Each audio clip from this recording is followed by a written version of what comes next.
everyone, I'm Mind, and I have a very exciting video for you all today. Because back in September, I was invited all the way to Denmark to visit LEGO's headquarters, and I got to see a bunch of new stuff early. Of course, I can't talk about any of it until it's officially revealed, but one of the new things that I got to see is this all-new LEGO Monkie Kid set, Megaopolis. I not only got to see the designers talk about it and present it to us, but I also got to go hands-on with it as well, and interview some of the team behind the set. I also got the chance to see one of next year's Lunar New Year sets early as well, and I'll be talking about that in the second half of this video. Real quick, I want to interject and just mention that I put together this video before we had official images of both the Monkie Kid set and the Chinese New Year set. So in this video, if I'm talking about this set, I don't have official images, that's why, because when I made it, we didn't. But of course, we do have them now. They came out last night. I made a whole video about them. So I am going to still include those images in this video where I think it's relevant. And also, if there's any additional details I have now after seeing the official images, I will interject just like this and put clips into the video. So if you see the image zoomed out like it is right now, that's indication that this was added in post. Okay, you get that? Now let's get back to the video. Very cool stuff. Starting with the Monkie Kid Megaopolis set though, this set is to celebrate 5 years of LEGO Monkie Kid. It's officially branded with this all-new Monkie Kid 5th anniversary logo, and it's built to be an add-on to the previous LEGO Monkie Kid sets that we've gotten in the past. We were shown an image of this set connected to the City of Lanterns set from 2022, as well as the Team Hideout set from earlier this year, 2023. And the three sets just combined to make one massive build, which looks absolutely incredible. Similarly to the City of Lanterns 2, this set is entirely modular, so you can change up how it looks, as you can see in the video they showed us. This set comes with so many minifigures too, and I'm pretty sure every single one of them is new to some degree. Monkie Kid has a new special 5th anniversary outfit you can see by the 5 on his torso. There's an all-new exclusive face print for Monkey King where he's got this makeup on. And then there's a ton of past Monkie Kid villains in this set too. But it's very interesting because the entire concept behind this set is that there was not meant to be any conflict in this set, so the designers had to go back and rethink a lot of these characters to put them in more of a city setting where they're not actively fighting the main characters. So for example, Lady Bone Demon right here has become a chiropractor because of course she's themed around bones, so her new thing is she's helping fix people's bones. But you can see that's an all-new exclusive torso print on her, and it's very thin to show how skeletal she is underneath. A new face print as well, which is very different from her previous one. However, around the back she still does have an angry face, which is good to see. And there's a look at that back torso print too. Here's a full look at the front torso print with the hair removed too, and yes, she does use Harumi's hairpiece, which is kind of funny, but I think it fits her pretty well. Here's an up-close look at the Spider Queen minifigure, who I believe is meant to be a private investigator. Very different look for her. She's using a LEGO Friends hairpiece, but I absolutely love it. And here's a look at her from the back too. I think her new outfit perfectly captures her vibes while also still making her more of a civilian now. Just a really creative idea. I love what they did with the villains here. Red Sun's also in the set, which made me very happy to see, and this is an all-new outfit for him, and I believe he runs a barbecue shop, and I love this new expression for him around the back too, where he's just very angry and surprised. I think the most important inclusion though is that the gold and silver demons are back. That's very exciting because they're some of my favorite characters in the show ever, but they only ever came in one set, so these are two all-new versions of them. You can see the two figures are nearly identical. They use the exact same torso piece and just plain black legs, but there is all new face prints here under the helmets. If you're curious if these guys have an alternate face, they kinda do. The thing is, these are technically just the same head. The blue head has the orange expression on the back, the orange head has the blue expression on the back, so technically these are the same exact part, just turned around. But I think that's perfectly fine. It still fits these characters well, and you can see they both still come with calabashes. These two, by the way, run a record shop in the city, and we'll take a look at that in a moment. Macaque has been turned into a graffiti artist, and I believe this is another new face print for him. He's got a scarred eye, but this is just a very cute expression for him, and he's still got his original symbol around the back. The character in the black dress, I was told, was a hint for season 5 of Monkie Kid, and she runs this jade shop in the city. You can see there's also these stake parts around the sides. Here's the interior of the jade shop. You can see obviously there's the 2x2 trans green brick in the center, but then there's also 2 other trans green pieces right here, and then of course a place for that character to sit in the center. I was told that this character was a hint from Monkie Kid season 5, and I'm sure she has to do with jade and snakes, because there's snakes on the side, there's the Medusa head up here, and then of course it's a jade shop, but from the research I've done, I'm not sure exactly who she might be. If anybody has any theories, let me know in the comments. But anyway, you can also see a little bit of Macaque's graffiti here. Here's the inside of the record store. You can see it matches the colors of the blue and silver horn demons, and there's 4 different stickered record pieces on the wall. I'm sure these are referencing both Monkie Kid and LEGO's history.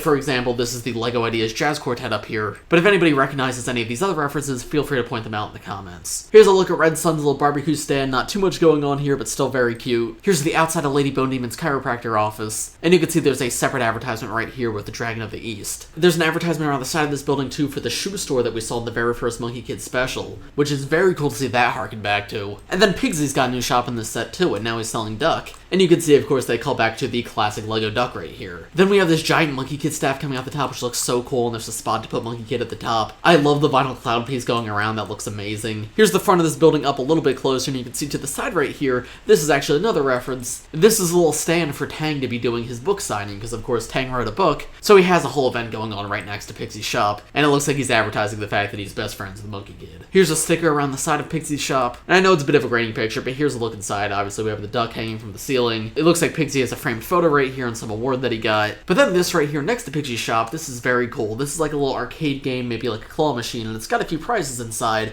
and one of the prizes in there is actually a green classic space helmet. We of course got the green classic spaceman back in 2014, 2015, but he used the more modern biker helmet, so this is one of the colors of the actual classic space helmet that we've been missing. So in this set, they are finally giving us that part. Now I wouldn't be surprised if it comes in other sets in the future too, because like for example the purple space helmet that we got this year, that did come in a few sets, so I wouldn't be shocked to see this elsewhere. However, I think this is probably going to be the first set that it comes in, so if you're a fan of LEGO Classic Space, this is a great place to get this. The Speedy Pandas of course in this set too, and they've got a drone to deliver, and inside of the drone there's a little egg. There's tons of stickers all throughout the build referencing so many different parts of like LEGO's history. For example, we have another Fabuland advertisement right here, and I was told there was actually a secret when building this set. In the actual base of the build, there's supposed to be a Bionicle mask in there, which is so cool. I'm really looking forward to that. When I do my review, I'm going to be keeping an eye out for that, and I'll try to get footage of it. But yeah, they weren't able to show me that in the session because of course you would have had to take apart the entire set to see it. Here's a look inside Lady Bone Demon's chiropractic office. You can see she's got her knives in the wall, but also this giant skeleton, a table for patients to lay down, and there's this sticker of a diagram of a minifigure right here. There's looking at it from a slightly different angle. Here's a peek inside the Spider Queen shop, and this is pretty cool. Again, I know it's a very low-res picture, I was zooming in very close, but this is built into the base of the building. You can see, of course, this is the map from Season 3 of Monkey Kid, and we got a very similar sticker to this in lots of different sets, but this one's a little bit different, because you can see all the locations are checked off, because Season 3 of Monkey Kid has concluded. They successfully collected all the rings, so this is like a final version of the map, which is just such a cute little thing. I absolutely love that. By the way, I believe I was told there was over 70 stickers in this set, which sounds like a lot, but as you can see, all these stickers are like very intentional, right? They're not just stickers for the sake of stickers. So many cool little details. Anyway, here we have a little vending machine right here, which I was able to remove, and you can see there's a stickered part in there, which is the Monkey Kid team. What was that one called? Airship? The airship set from this summer's Monkey Kid wave. We have a stickered part of an actual LEGO set of it in this vending machine, which is super cute. Then of course there's the Classic Space elevator, which actually works, and there's lots of stickers on this referencing Classic Space. Of course the logo at the top, there's a little Classic Space minifigure like on a screen on the inside. This text is the kind of stuff you see on the Classic Spaceships. And then we got these advertisements on the front. This one's for Dragon Bike, which I believe was included in a previous Monkey Kid set. It was on like one of the arcade machines. And we've also got this really cool sticker of the Monkey King Warrior mech fighting Lady Bone Demon. There's a full look at that entire section. And at the top of it, there's another really cool reference. Because of course, even though the set comes with a lot of minifigures, they couldn't fit every minifigure in this set. Like every character ever from Monkey Kid.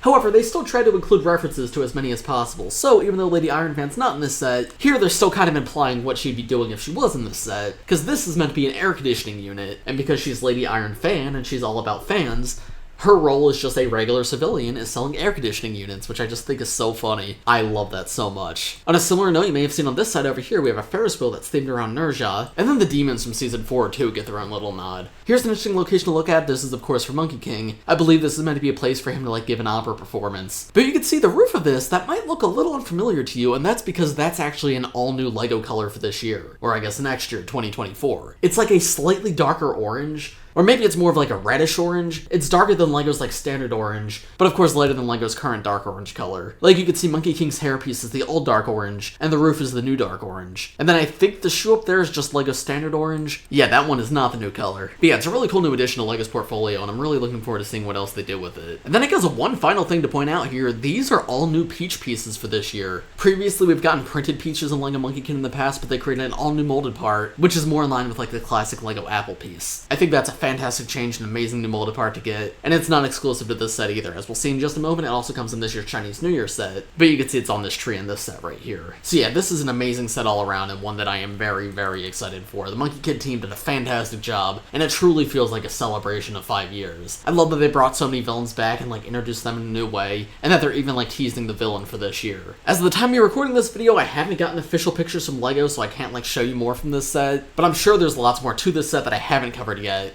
because we only had like a half hour in the interview, so I couldn't get to everything, so I'm sure there'll be more to discover when I get to my review, but this is everything I got footage of when I got to visit. Let me know what you guys think of this set in the comments below. I'll add in a clip if I get more pictures from LEGO before this video goes out. What are you most excited for about it? Which minifigure you're most excited for? And do you have any theories for the Monkey Kid show? I'm very curious to hear all of your thoughts. But now let's take a look at the new Lunar New Year set coming out next year, and this one's incredible as well. Interjecting again here, this is set 80113 Family Reunion Celebration. It's going to have 1,823 pieces, and here's some of the official images, because a lot of the photos I took were up close, because I assumed we were going to have these before I had to make this video. But yeah, you can see the restaurant's able to come apart in 3 different sections, each floor can be separated, and we do have a huge cast of minifigures here. So now let's get back to the up-close shots that I took. They mentioned that they sort of want to go back to their roots with the Lunar New Year, and kind of do the family dinner again, just like the very first Lunar New Year set. However, to differentiate this set from that one a little bit more, the first set was a family dinner at home, this one's a family dinner at a restaurant, and I think the set did a fantastic job. It very much harkens it back to that original set, but I think improves upon it in every way, while also still keeping the two sets distinct. That original set is something I've always wanted but never had the chance to get, because that one was actually exclusive to China, but this one will be released worldwide the same way the last few have been. But now let's take a look at everything the set has to offer. There's a huge minifigure selection, as we often see in the Lunar New Year sets, and just like the past few, there is an all-new mascot character for this year, and of course this year is the year of the dragon, and this one looks so cool. It's this giant golden dragon head, and this isn't the first time we've seen a dragon costume. For example, we've gotten like minifigure series with dragon costume people, and I asked if they'd considered like reusing those instead, but this was very specifically meant to be a Chinese dragon for the Chinese New Year, so they knew from the beginning they were going to create an all-new part, and I think that was definitely the right choice, because this looks incredible, and I would not be opposed to seeing recolors of it in the future. But yeah, you can see this character is also holding one of those all-new Peach pieces, just like we saw in the Monkey Kid set, and then the rest of the characters in the set are a lot of characters that we've seen in the previous Lunar New Year sets, because they do like to keep them consistent. We've got these kids, some workers at the restaurant, this younger couple, and the younger couple I believe has this all-new torso print, which has like a classic LEGO space logo at the back, but it's a dragon instead of a spaceship, which is really neat. The interior of the building looks beautiful. There's 6 seats around the table, so much room to display figures. And once again, there's lots of different references throughout this set, though maybe not as many as the Monkey Kid set. For example, the kitchen right here, you have this poster, and this is harkening back to one of the previous Lunar New Year sets. The Lunar New Year team also works very closely with the Monkey Kid team. In fact, I think they're mostly the same team. So there's also a lot of Monkey Kid references in this set. For example, this karaoke machine right here has May and Monkey Kid on it, and on the wall there's like this painting of the Heavenly Realms. While we're here, by the way, you can see these windows right here. These are an all-new part for this set, and they're very similar to like these fence pieces that we've gotten in Ninjago in the past, but they wanted to create an all-new part that connects with those pieces but was also still different, and this is what they came up with. I think that was a really smart decision and a really cool choice, and the two fit together really well. This is a removable wall, and you can see there's a sticker on the inside with the dragon on it, and there's 2 little food carts in the set too. Here's a look at the roof of the building. You can see there's 2 more seats up here, so you can have the family on the upper floor and then the couple at the top. The side of the building has a fish tank, which I think is absolutely adorable, and I believe the red fish is an all-new recolor for this set. There's a little flower stand outside too, which is super cute, as well as a peach stand, which comes with lots of those new peach parts. By the way, I did ask if this color scheme was a reference to May from Monkey Kid, and they said no, but it was just sort of a coincidence. They had it as a different color originally, they happened to change it, and it just ended up looking like May's color scheme from Monkey Kid. But I do have to say, it fits pretty well. Unfortunately, the picture's not super good here, but these are all new printed lantern pieces as well, which have dragons on it for the year of the dragon. Here's a better look from one of the official images that came out. And you can see there's tons of sticker parts with Chinese characters on them, which I unfortunately cannot read, but if anybody wants to translate in the comments, feel free. Here's the sign at the side of the building, and it says established 1932, which is of course a reference to when LEGO was originally founded, and a very cute dragon design at the top where it's holding chopsticks and a spoon. I think that's most of what I have to show you for this set, at least for now. I will be doing a review of it in a little bit, so if you have any further questions about it, let me know in the comments. Thank you very much again to LEGO for giving me this opportunity, and to all the designers for talking to me about these sets. Such a cool opportunity, and stay tuned because this won't be my last video about this kind of stuff. If you enjoyed this video, make sure to leave a like on it, subscribe to my channel if you're new, and let me know in the comments what you're the most excited for. But as for this video, I think that's about all I have to say, so thanks for watching everybody, I hope you all enjoyed, and I will see you in the next one. Bye!